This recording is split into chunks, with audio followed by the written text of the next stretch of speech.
On the campaign trail, candidate Trump kept saying that he would repeal Obamacare right away. But after he met with President Obama, he appeared at least open to keeping parts of the Affordable Care Act. But VP-elect Mike Pence says repealing and replacing the whole thing is a priority right out of the gate. Now that would be a whole lot harder than it sounds, though, as more than 20+ million people now have coverage that they didn't have before. And for more on what would happen to them, well, I spoke with Jennifer Haberkorn. She's a senior healthcare reporter for Politico Pro. Okay, so Republicans certainly campaigned on it. Donald Trump has echoed it since he became president-elect, that Obamacare will be a thing of the past once he gets into office. While we have no specifics, they're saying don't wait here, because within the first few days, let alone potentially hours, there could be a bill in his desk to repeal it without any replacement and possible delay for a year or two down the line. While that may appeal to some in the base here, that's got a whole lot of folks freaked out.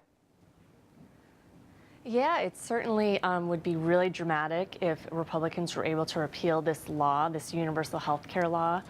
We really haven't had anything before in American history where there's been a benefit given to people that's later taken away, particularly just a couple years after it went into effect. But Donald Trump has said that he's going to repeal this law, and Republicans on the Hill are really excited to get started. I think what we're going to see in January is right after Inauguration Day, Republicans on Capitol Hill and President-elect Trump say that they're going to repeal the law, probably a 2 or 3 year delay. They're saying that they want to give people time to transition out of this and then into a new system.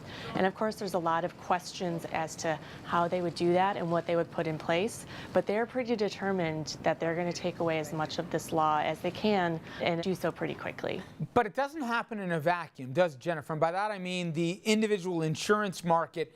There are people involved in that say they got to make their decisions for 18, if you will, a few months into calendar year 17.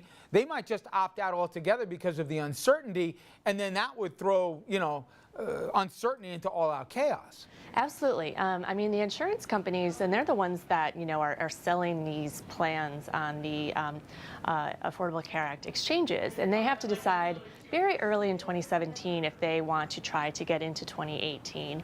And I think insurers, they have a business interest in this, and I think they're going to have a really difficult decision and some indication from Republicans as to whether the ACA is going to be around in 2018. And I do think if Republicans move forward with this, they are going to have some time transition period, and insurers will have to decide whether that's worth the cost to them.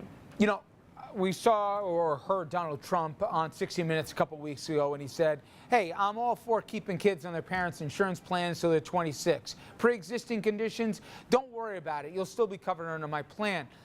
But I've spoken to people in the healthcare industry who say you can't have it both ways. The stuff that, costs money, you need healthy people to be part of the system. You can't, take care of people with pre-existing conditions unless you have a whole bunch of people, like the 20 million people that joined it, and healthy people paying into it to cover the expense.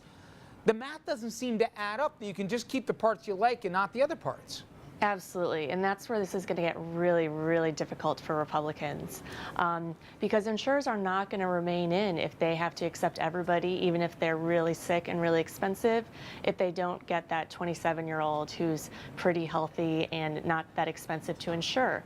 This was why the Affordable Care Act was really hard in the first place, was Democrats wanted to give the good stuff to people, and it had to come with the bad stuff, which is the individual mandate that no one really likes. And if Republicans want to keep that, they're going to have to do something similar or exactly the same, and they hate the idea of an individual mandate. So I think Republicans are going to say, right away in January, we're going to repeal this law and we're going to take the time to come up with a replacement. But I think we're going to see Democrats right away say, look, this is not going to work under the way that they're telling you.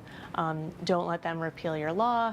Whether Democrats are going to ultimately be successful in stopping Republicans from doing anything is going to be pretty difficult because they just don't have the votes in Washington.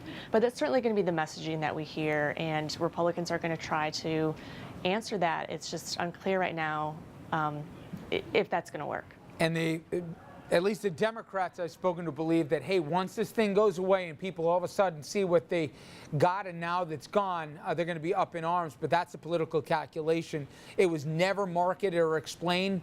Great if you argue from the administration's perspective. Will there be an absence of it if, in fact, it goes away for the first time? Jennifer, I appreciate the time and thank you so much. Thank you. It's great to talk to you. Coming up next, we'll take a look at some local headlines, so please stay with us.